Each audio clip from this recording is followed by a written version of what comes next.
लखनऊ के पुराने मोहल्ले में समीर नाम का एक नौजवान रहता था। उम्र 26 साल, पढ़ाई पूरी, लेकिन नौकरी का कोई नामो निशान नहीं। दिन भर चाय की दुकान पर बैठकर दोस्तों के साथ बहस करना, कभी क्रिकेट खेलना और रात को सपनों में बड़े बड़े महल देखना, यही उसकी दिनचर्या थी। उसकी अम्मी शबीना बेगम अक्सर डांट लगाती, समीर बेटा, तेरे अब्बू की पेंशन भी बस कुछ महीने की है, अल्लाह के लिए कोई काम पकड़ ले। लेकिन समीर हमेशा हंसकर कह देता, अम्मी, किस्मत बदलने में वक्त लगता है, देखना एक दिन सब बदल जाएगा। एक रात समीर किसी दोस्त से मिलने जा रहा था। मोहल्ले से निकलते ही वो पुराने बेगम महल के पास से गुजरा। ये जगह सुनसान और रहस्यमयी मानी जाती थी। कहते थे कि यहाँ रात में अजीब आवाजें आती हैं।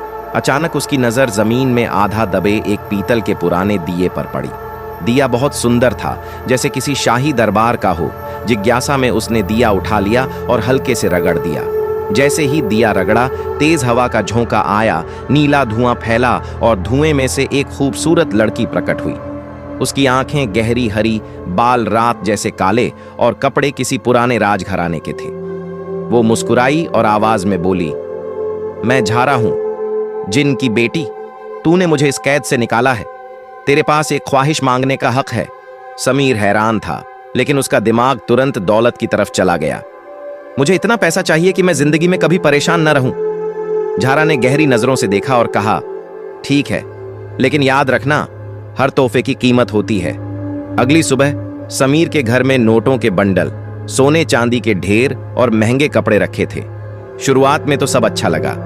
उसने नए कपड़े खरीदे, मोबाइल बदला, गाड़ी ली और मोहल्ले के लोगों में उसकी धाक जम गई।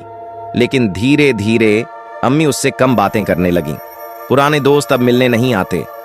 मोहल्ले के लोग पीठ पीछे बातें करने लगे कि समीर की दौलत कहां से आई। समीर के पास सब कुछ था, लेकिन दिल में अजीब सी खालीपन थी। एक रात समीर ने झारा से कहा, मेरे पास सब कुछ है, फिर भी सुकून क्यों नहीं है। झारा ने धीरे से जवाब दिया, मेरी दुनिया में संतुलन का नियम है। तूने दौलत मांगी तो उसके बदले सुकून चला गया। समीर ने गुस्से में कहा, तो तू इसे ठीक क्यों नहीं कर सकती। झारा ने गंभीर होकर कहा, कर सकती हूं, लेकिन उसके लिए मुझे आजाद करना होगा। उसके बाद मैं हमेशा के लिए तेरी जिंदगी से चली जाऊंगी। समीर चुप हो गया। उसे एहसास हुआ कि उसने दौलत के लालच में असली खुशियां खो दी हैं, और शायद झारा को भी। अगली सुबह मस्जिद से फज्र की अजान की आवाज आ रही थी। समीर ने झारा की तरफ देखा और कहा, झारा, मैं तुझे आजाद करता हूं, बस मेरा पुराना सुकून लौटा दे। झारा की आंखों में नमी थी। तू पहला इंसान है जिसने मुझे मोहब्बत और आजादी दोनों दी। अलविदा समीर। नीला धुआं उठा और वो गायब हो गई। अगले दिन समीर के पास न दौलत थी न गाड़ी, लेकिन अम्मी की मुस्कान वापस आ चुकी थी। दोस्त फिर मिलने आने लगे। समीर ने मेहनत से काम शुरू किया। पहले एक छोटी चाय की दुकान खोली, फिर धीरे धीरे कपड़ों का कारोबार शुरू किया।